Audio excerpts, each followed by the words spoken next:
cool color.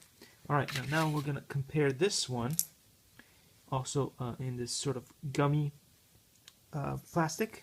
I don't know, TPU or Ninja Flex, I'm not sure what they used.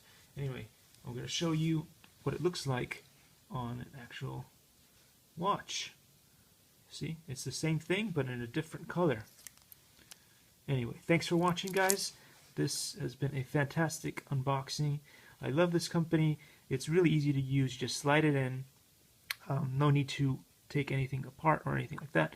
The Apple Watches will just slide in like a charm, and there you have it. A fantastic little product that everybody will love.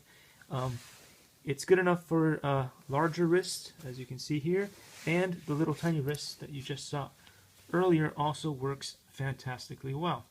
Thanks for watching, guys, and I'll see you all in the next one. Take care. Domisol. Likey.